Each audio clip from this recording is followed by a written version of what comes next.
Friends, स्वागत है आपका मेरे चैनल में। तो आज का जो वीडियो है, आज मैं इस वीडियो में आपको बताने वाली हूँ 5 ऐसी बातें कि जिनको आप अपनाते हैं तो आप अपने बच्चे को बहुत अच्छे से पढ़ा पाते हैं। अगर आप इन बातों पर ध्यान देती हैं तो आप भी बच्चे को अच्छे से पढ़ा पाएंगे और बच्चा भी बहुत अच्छे से पढ़ाई करेगा।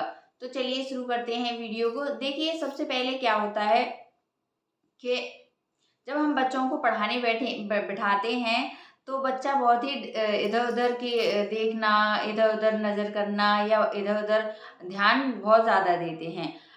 कभी उनको सुसु आई होती है, कभी पॉटी आई होती है। तो इस वीडियो में मैं आपको ऐसी 5 इम्पोर्टेंट बातें शेयर करने वाली हूँ जिनको आप अपनाएंगी तो बच्चा बहुत अच्छे से पढ़ाई करेगा। पहला है, क्या होता है कि बच्चों को हम बहुत से लोग होते हैं, बच्चों को ज़मीन पर बिठाकर पढ़ाते हैं। तो उससे क्या होता है, बच्चों की जो बैक होती है उसमें बहुत पेन होने लगता है। इससे ना तो बच्चा अच्छे से पढ़ पाता है, वो बार बार पैरों को कभी इधर करता है, कभी उधर करता है, कभी सीधे होता है, कभी कैसे होता है। तो इससे बच्चे को बहुत ज़्यादा तकलीफ होती है, तो बच्चा जो है वो पढ़ाई कर नहीं पाता है। तो आपको ऐसे क्या करना है कि आपको बच्चों के लिए एक ऐसी स्टडी टेबल लेनी चाहिए जिस पे वो अच्छा सीधे बैठ पाए और प्रॉपरली बैठ पाए, ताकि वो ज़्यादा उस स्टडी टेबल में इतना गैप होना चाहिए कि बहुत ज़्यादा ऊंची भी नहीं होनी चाहिए स्टडी टेबल कि पता चले कि उसके मुंह तक आ रही है, वो पढ़ ही नहीं पा रहा। और ना ही स्टडी टेबल बहुत ज़्यादा नीची होनी चाहिए। आपको ध्यान देना चाहिए कि जो भी स्टडी टेबल है वो इतना गैप होना चाहिए जिससे कि वो पढ़ाई करते समय प्रॉपरली उस पर बैठा है। और दूसरा पॉइंट है कि जब अगर आपके मान लो 2 बच्चे हैं तो आप दोनों बच्चों को साथ में बिठाकर पढ़ा रहे हैं, तो क्या करना चाहिए कि एक बच्चा इधर और एक बच्चा इधर, बच्चों में थोड़ा सा गैप बनाकर ही उन्हें पढ़ाने बिठाना चाहिए, ताकि वो एक दूसरे की कॉपी में ताका झांकी ना करें। क्योंकि जब एक साथ अगर बच्चों को बिठा देते हैं तो क्या करते हैं कि भाई तू क्या कर रहा है, भैया तू क्या कर रहा है, ऐसे मतलब वो आपस में बातचीत करने लगते हैं और एक दूसरे की कॉपी में ज़्यादा ध्यान देने लगते हैं, झांकने लगते हैं। फिर क्या होता है कि उनकी पढ़ाई से जो है मन उनका जो है डाइवर्ट हो जाता है। तो ऐसे में आपको दोनों बच्चों में इतना गैप रखना चाहिए, एक को अपने इस साइड बैठाना चाहिए, एक को इस साइड। अगर आप ज़्यादा बच्चों को एक साथ बिठाकर पढ़ा रहे हैं तो भी बच्चों को थोड़ी थोड़ी दूरी पर बिठाना चाहिए। तो इस बात का भी आपको ध्यान रखना चाहिए कि बच्चा एक दूसरे से बात तो नहीं कर रहे हैं, एक दूसरे की कॉपी में झांक तो नहीं रहे हैं। तीसरा है कि हमेशा आप बच्चों की जो पेंसिल इरेजर अगर बच्चों के पास होती है तो क्या करते हैं, पेंसिल को छीलने में लगे रहते हैं और फिर लिखते रहते हैं और मिटाते रहते हैं। तो पेंसिल को बार बार छीलते हैं, फिर मिटाते हैं, लिखते हैं, यही जो काम है वो बच्चे, अगर पेंसिल इरेजर बच्चों के पास होती है तो वो यही काम करते रहते हैं और वो पढ़ाई बिल्कुल भी नहीं करते हैं। तो आपको हमेशा पेंसिल इरेजर को अपने पास रखना चाहिए। अगर उनको जब ज़रूरत है तभी आप उनको पेंसिल और इरेजर दें। बच्चे जो हैं पेंसिल और इरेजर में ही अपना टाइम ख़राब करते रहते हैं और पढ़ाई बिल्कुल भी नहीं करते। तो आपको इस चीज़ का ज़रूर ध्यान रखना चाहिए, पेंसिल इरेजर जब उन्हें ज़रूरत हो बस तभी दें।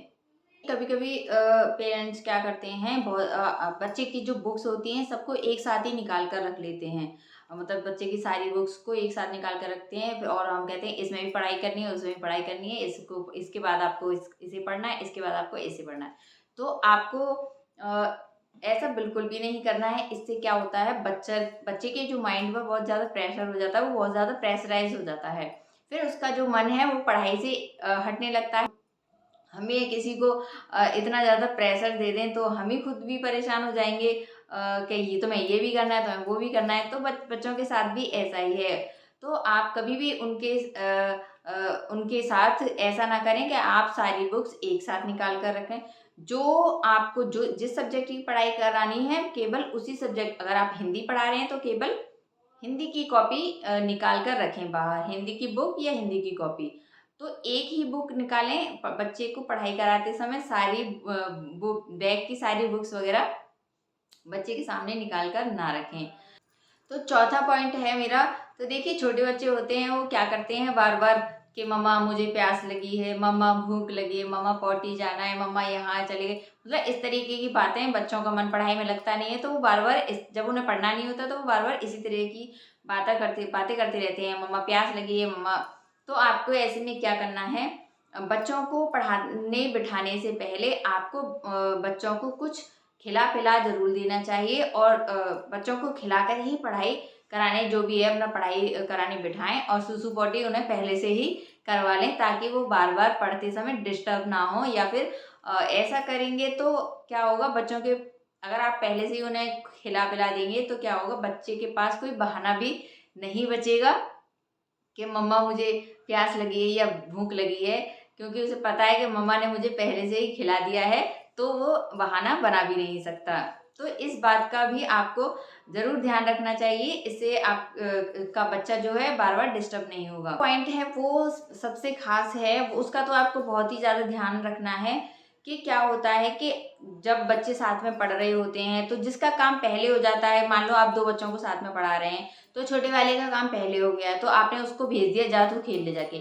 आपको ऐसा भी नहीं करना चाहिए, क्यों कि हमने छोटे बच्चे को बाहर भेज दिया, वो खेल रहा है, तो जो पढ़ाई कर रहा है उसका माइंड डिस्टर्ब होता है, उसका माइंड डाइवर्ट हो जाता है उसकी तरफ। वो जो पढ़ाई कर रहा है बच्चा, उसको वो सोचने लगता है कि वो तो पढ़ाई उसकी हो गई, वो तो खेल रहा है। तो जो क्या होता है कि फिर जो बच्चा पढ़ रहा होता है, जो बड़ा वाला बच्चा पढ़ रहा होता है, तो उसका माइंड बार बार डाइवर्ट होता है, फिर वो उसका मन पढ़ाई में नहीं लगता है। तो आपको क्या करना है, अगर दूसरे बच्चे के पहले बच्चे का काम हो गया है तो आपको उसको कोई और काम दे सकते हो आप, जैसे कि कोई मतलब कलरिंग वगैरह आप दे सकते हो, या ड्राइंग वगैरह करने के लिए आप उसे दे सकते हो।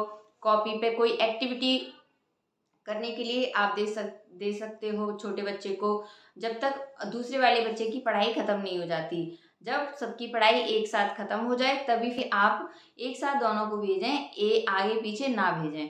इससे भी बच्चे जो हैं, बच्चों का जो माइंड है वो डाइवर्ट होता है, फिर पहले वाले बच्चे का जो है ध्यान पढ़ाई में प्रॉपर लगता नहीं है, वो भी फिर उसका माइंड डाइवर्ट होने लगता है, फिर वो भी दूसरे बच्चे को देख कर ये सोचता है कि मुझे भी जल्दी से पढ़ाई खत्म करनी है, मुझे भी खेलने जाना है।